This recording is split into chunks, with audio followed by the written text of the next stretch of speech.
সকালে ঘুম থেকে উঠে দেখি আমাকে সবাই মেসেজ পাঠাচ্ছে ঈদ মোবারক লাইলাপার ঈদ, লাইলাপা পার্টি দিবে, এটা সেটা। আমি চিন্তা করতেছি যে আমি কি ঈদ মিস করে ফেললাম নাকি, মানে দুইটা ঈদ তো হয়ে গেল নাকি, কি অবস্থা। তো আমি ওই স্রোতের সাথে গা মিলিয়ে আমিও আমার সোশ্যাল হ্যান্ডেলে সবাইকে ঈদ মোবারক উইশ করলাম। তো আসল ঘটনাটা আসলে আমাদের দর্শকরা বুঝতে পারবে। আচ্ছা, আসল ঘটনার বাইরে যদি একটু বলি, সরাসরি আমরা মামুনের সম্পর্কে, দীর্ঘদিন আপনার সাথে মামুনের একটা ভালো রিলেশন ছিল, একসাথে ছিল, তার সম্পর্কে একটু যদি আমরা জানতে চাচ্ছি যে এখন তিনি দ্বিতীয় বিয়ে করছে, বা আসলে দ্বিতীয় বিয়ে কিনা, বা এটা এখনো তার সে কাগজ দেখাতে পারেনি, মোহনা কোনো কাগজ দেখাতে পারেনি। তার মামুনের সম্পর্কে একটু জানতে চাচ্ছি যে তার অনেকগুলো ব্যাড অভ্যাস আছে, তাকে সে দেখেছিল প্রকাশ্যে সে ইয়াবা সেবন করতেছে। তো আপনার সঙ্গে যখন ছিল সে কি একই ধরনের কাজ করেছিল?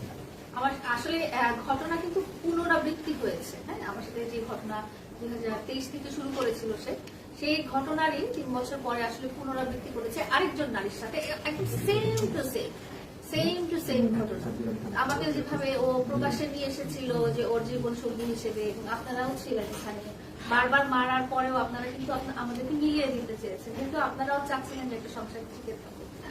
একই ঘটনা, একই সিস্টেমে, একই ওয়েতে সে আবার করলো। তার মানে হচ্ছে কি, ওই যে যেই লোকটা চুরি করে সেই লোকটা দেখা যাবে যে একই ভাবে ওই একই জানালা দিয়ে সব বাড়ির চুরি করে, সে হয়তো দরজা দিয়ে যায়।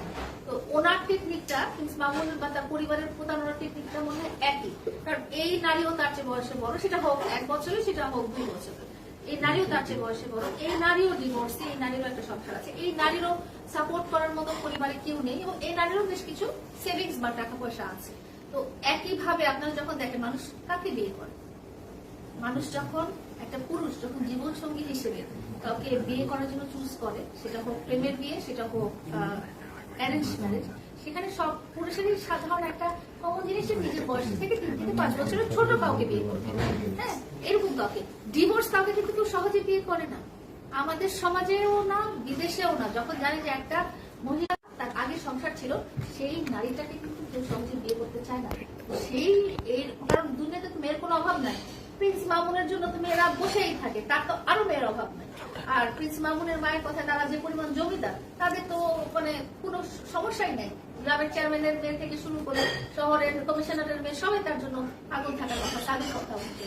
তো সেরকম একটা এত বড় সেলিব্রিটি, টোকাই সেলিব্রিটি, কেন একজন একটা নারীর সাথে একটা দুর্ঘটনা ঘটে গেছে, ধরে নিলাম আমারটা বিচ্ছিন্ন ঘটনা, আমার সাথে সেই দুর্ঘটনা ঘটে যাওয়ার পরে সে কেন আবার একই দেশের বিবাহ বা বিবাহ বহির্ভূত সম্পর্কে কেন পারিবারিক ভাবে সংযুক্ত হবে? মানে আপনারা দেখেছেন আমার সাথে যখন সে রিলেটেড ছিল, তখন কিন্তু পারিবারিক ভাবেই রিলেটেড ছিল। এমন সে তার মা বাবা রেখে পালায় আমার সাথে বিয়ে করেছে, বা আমরা পালায় যে বিয়ে করেছি, এরকম কিছু না। এই নারীর সাথেও সেম, এবং এই নারীর সমস্ত পাস্ট প্রেজেন্ট হিস্ট্রি সব প্রিন্স মামুনের মা প্রকাশ্যে আপনাদেরকে ইন্টারভিউতেই বলে দিয়েছে যে আমার বউ মাশাআল্লাহ খুব সুন্দর, আমার বউর সমস্ত, আমার বউর যদি 5টা বিয়ে হয় তাহলে সে আমাদের কাছে প্রিন্সেস ডায়না, হোয়াটএভার। যখন মানুষ বারবার করতে থাকে একই অন্যায়, যখন মানুষ বারবার করতে থাকে, তখন সেটা অপরাধ হয়ে যায়, তখন সেটা অন্যায় পর্যায়ে করে। আচ্ছা লাইলা, আপনি বলছিলেন যে ব্যক্তিত্ব জনতায় মামুন বিশ্বাসী, তারপরে সে কোনো জেন্ডার গাদা,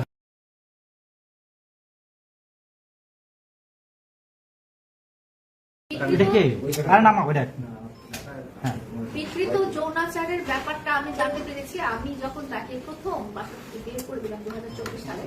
তখন থেকে নিয়ে তার সাথে আমার একটা ডিস্টেন্স রিলেশন ছেদ হয়নি, কিন্তু আমরা দুজন দুই জায়গায় ছিলাম। এই জিনিসটা লক্ষ্য করেছি, এবং সে আমাকে উইটনেস হিসেবে তার ফোনের বিভিন্ন ভিডিও দেখিয়েছিল। সে আমার সাথে সবসময় সত্যি কথা বলছে। একটা জিনিসকে প্রিন্স মামুনকে যদি আমি জিজ্ঞেস করতাম যে তুমি এই কাজটা করেছো কিনা, সে কিন্তু কখনো অস্বীকার করতো না।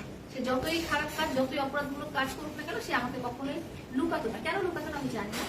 তো আমি যখন জানতে পারলাম, এবং সে যখন আমাকে ভিডিও কলে দেখালো, সে তখন আলাদা বাসস্থানে অবস্থান করছিল, সে যখন আমাকে ভিডিও কলে দেখালো, তখনই আমি নিশ্চিত হলাম যে সে আমাকে যেটা বলেছে যে তার বডি কাউন্ট 5000, এই 1 বছরে, মানে 2024 থেকে 2025, এই 1 বছরে তার বডি কাউন্ট 5000।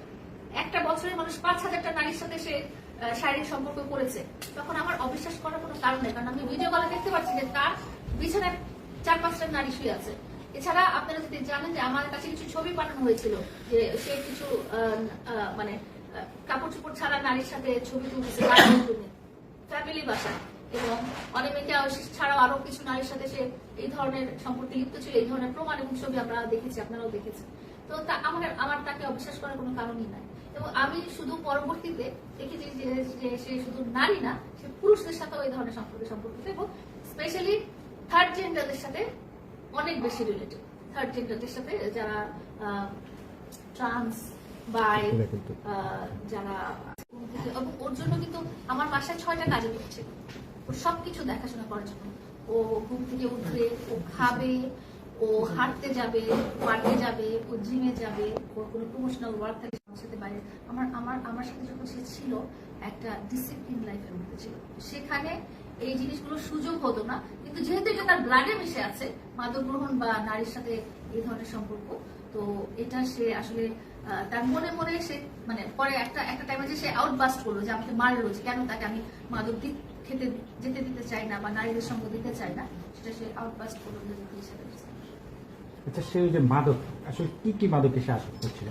আমি আসলে না আপনাকে ওর স্ত্রী বা প্রেমিকা যে ভিডিও দেখিয়েছে, এরকম ভিডিও আমি তুলে দেখানোর মতো আমার সুযোগ হয়নি, কারণ এই জিনিসটা আমার চোখের সামনে আমার ঘরে সম্ভব না।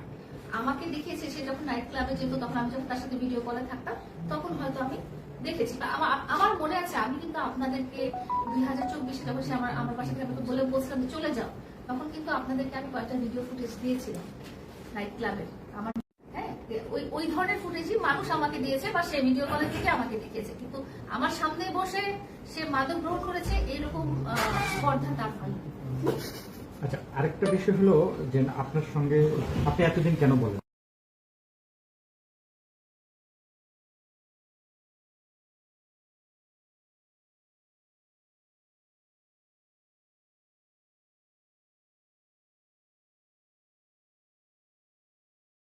কথা হচ্ছে যে আমরা যতদিন একসাথে ছিলাম এই ধরনের ঘটনা ঘটেনি। এই ধরনের ঘটনা শুরু হয়েছে হয়তো আগে করতো, বাট আমি জানতাম না। আমরা যখন এই বাসাতে ছিলাম, বাসার ভিতরে এই ধরনের কোনো ঘটনার সুযোগ হয়নি, এবং সে যেটাই হোক না কেন সে আমাদের কখনো মিথ্যা কথা বলতো।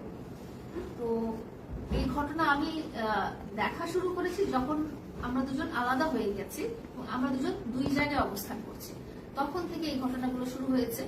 আমাকে এই ঘটনার প্রমাণ স্বরূপ মানুষজন ভিডিও ফুটেজ পাঠিয়েছে, ভয়েস পাঠিয়েছে, যেগুলো আমরা আপনাদের সাথে শেয়ার করেছিলাম। সে একবার নরসিংদীতে গিয়ে যে রেপ করেছিল, গ্যাং রেপ করেছিল কতজন নারীকে, তারপরে গ্রুপ সেক্স করেছিল, প্রস্টিটিউট নিয়ে গিয়েছিল, এই ধরনের ভয়েসগুলো আমি আপনাদের কাছে পাঠিয়েছিলাম। তো এবং এই যে চিটাগংয়ে যে বিভিন্ন নারীর সাথে নানা রকম কর্মকাণ্ড করেছে, এই ধরনের ছবিগুলো আমরা পাঠিয়েছিলাম, যেটা আপনারা পরবর্তীতে বলেছেন যে এটা একটা ব্যক্তি স্বাধীনতা হরণ। আসলে অপরাধ এগুলো, এবং এই অপরাধগুলো মানুষের সামনে এনে দেওয়াটা কখনোই সাইবার ক্রাইম হতে পারে না, কখনো ব্যক্তি স্বাধীনতা হরণ হতে পারে না, কারণ এগুলো সবই অপরাধমূলক কর্মকাণ্ড। একজন নারীর সাথে এনগেজ থাকা অবস্থায় বা বিবাহিত সম্পর্কিত থাকা অবস্থায় অন্য কোনো নারীর সাথে যে কোনো ধরনের রিলেশনই পরকীয়া বা বিবাহ বহির্ভূত সম্পর্ক, যেটা আইনত দণ্ডনীয় বাংলাদেশের আইনে। তো সে সেটা অপরাধ করেছিল, আমাকে পাঠানো হয়েছে, আমি দেখেছি, আপনারা সবাই দেখেছেন। এটা আসলে হঠাৎ বা কোনো বিচ্ছিন্ন ঘটনা না। জালাল, একটু বলবেন?